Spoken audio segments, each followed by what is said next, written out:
Hello and welcome. This is Rooflemonger, my friends.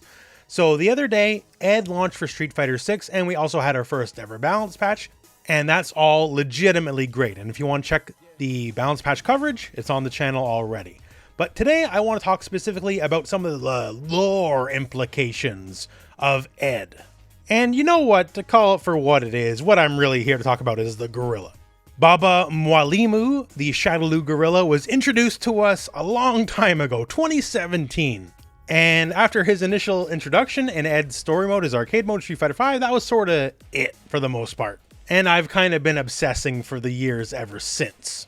So let's talk about the gorilla, let's talk Ed, and let's talk Neo Shadaloo and where we now stand with all of that in Street Fighter 6.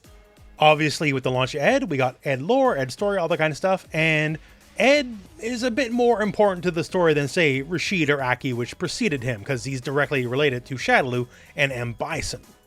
And I don't want to call it a retcon necessarily, but they sort of changed what Neo Shadaloo, Ed's organization, is.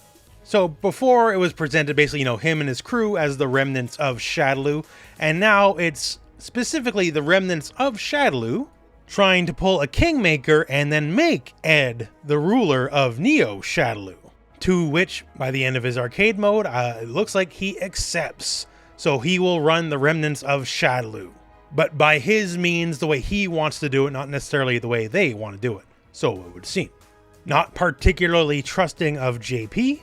And I'm supposing Ed becomes the ruler or head of Neo Shadaloo after the events of World Tour, which would make a lot more sense, because Neo Shadaloo is the one that captured Bosch and did all the torture and all that stuff, right? And that doesn't necessarily seem within Ed's character. It makes a lot more sense if Ed wasn't quite in charge just yet when all that stuff went down. So there you go, that makes sense at least.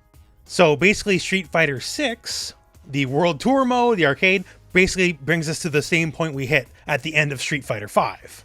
Not exactly progressing the plot forward necessarily, although it was stated many times that Ed's Street Fighter V ending was set well after the events of Street Fighter V. So we're basically just playing catch up, although we got a lot of in-between info, especially about the various characters of Neo Shadaloo, not the least of which is our friend the gorilla, but also adding some monkeys and some dolphins, turns out. So through the events of World Tour mode, we learn what Ed's been up to since, being parted ways with Shadaloo, right? Being his own person. And he's basically been going around the world finding Shadaloo facilities and freeing all the various test subjects within. Getting more lore on people like Doberman, who's been in the concept stages for some time. So Doberman basically has two forms, can switch between like big burly for defense or more athletic for offense. And they state in World Tour mode that it's basically Shadaloo's version of trying to copy Dalsum. Dude with the gnarly beard is Cypher, who can teleport and use knives, so seeming like an assassin style character. And of course, the gorilla, whose gorilla brain was modified to be quadruple as powerful, which means he's 8 times smarter than everyone else. And the gorilla is also apparently the resident hacker of the group. And hey, that makes perfect sense to me. Now, you might notice this guy as well. So this is a golden tamarin monkey. Where is he coming from? What, you don't remember? You don't remember the monkey appearing at the end of Street Fighter V? Probably the most important part of the story, in my opinion. For those of us in the know and have been knowing for quite some time, that is Kiki the monkey. Kiki's basically a turncoat, because Kiki was associated with the dolls, and now joined Neo Shadaloo. What dark secrets is Kiki holding? Think about it. But that kinda is the beginning of the story, because Neo Shadaloo has grown severely since the days of Street Fighter V. We're getting a whole eclectic crew of people in. More former test subjects, ex-Shadaloo dolls and soldiers. Obviously some people we know here, Falk, Baba Mwalimu the gorilla, and Kiki the monkey, but we also have a baby in the mix now. And this is indeed a psycho power baby, by the way, because we got multiple sources of art now. Of course, Ed, we have Doberman and Cypher, but then we got a dolphin, y'all. And yes, this dolphin is wearing his service cap. He's an official Neo Shadaloo uniform, and we can only assume the dolphin also has psycho powers. Shadaloo's secondary job was basically a barnyard for all these various animals, so not only did M. Bison want all these various host bodies, he also wanted to be a gorilla, and apparently he also wanted to be a dolphin somewhere down the line. Maybe he was just, you know, in an experimental phase. But of the people Ed's been rescuing here, certainly an eclectic cast, let's put it that way. Now here we have this shot here. This is not through World Tour. This is special artwork specifically because Balrog is there. Ed does talk up Balrog, saying, you know, it wasn't the best life, but Balrog did try to provide for him. Like, he was a good father to Ed as far as Balrog could be. And hopefully they will reunite at some point. They kind of ended on bad terms in Street Fighter V. But we can see here in the corner, you know, the various Neo Shadaloo animals kind of hanging out, right? Baba the gorilla is just having a sick drink, his favorite sports drink, I guess. And the as of yet unnamed dolphin has their own pool with like an oxygen tank or something, wearing a dress and a lovely hat and just kind of hanging out. When Street Fighter V happened, Ed's story mode happened, and just the random sight of a friggin' gorilla of all things, you know, it made waves, right? Because like that, so random.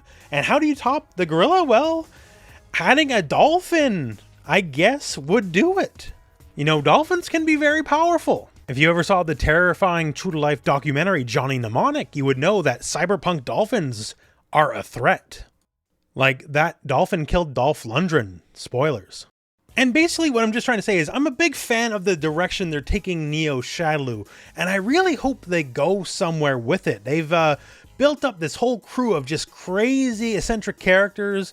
They're adding a lot to the lore of, you know, the conclusion of Shadaloo, which has always been the A storyline in Street Fighter in general. And where exactly do we go from here is the real question. Do we capitalize on this in any real way? Will the gorilla or the dolphin be a DLC character down the line? Or maybe Doberman, because they already set him up to be a stance character with like fat mode and thin mode? Or even Cypher, teleporting character with knives? That kind of writes itself in fighting games. Basically everyone short of Falk, because I don't think Falk's ever coming back. Ed's gassing up the crew as well. In various win quotes, he talks about his various Neo Shadaloo compatriots, specifically saying that the gorilla is much stronger than Zangief. And if we could get a psycho-powered gorilla grappler as a character in Season 2, I'll pay whatever you ask. There's just a lot of universe and world building going on with Ed compared to Aki and Rashid, you know, like a lot more than the average character. And I really hope there's some payoff to that. Maybe Season 2, we've talked about on the channel, comes with an expansion to the World Tour mode. They always slowly add to it over time with every DLC. Besides these looks into Ed's life and Neo Shadaloo as a whole, the main thing is he's looking for Falk specifically. And I don't know, I guess I'm just a big lore nerd, right? I would always love to see them capitalize more and more and more on the story aspects of the game. And I guess in a few months down the road, after we get Akuma, we'll find out whatever Season 2 is. Obviously cool gameplay changes, which we're all been dying for. But hopefully my dream's, you know, an expanded world tour, more lore, more story. That could happen as well. I don't know, we'll see. Maybe I'm just spitballing here. Basically, when you give me psycho-powered gorillas and dolphins, and who knows what other animals are to come in the future, color me interested. I want to know more. So hopefully there is more in the future. So I guess we'll wait and see. Anyways, I just had to do a video about the gorilla and the dolphin, so here we are, that's the video. So thank you very much for watching. Hope this video has found you well, and go out and play some Street Fighter.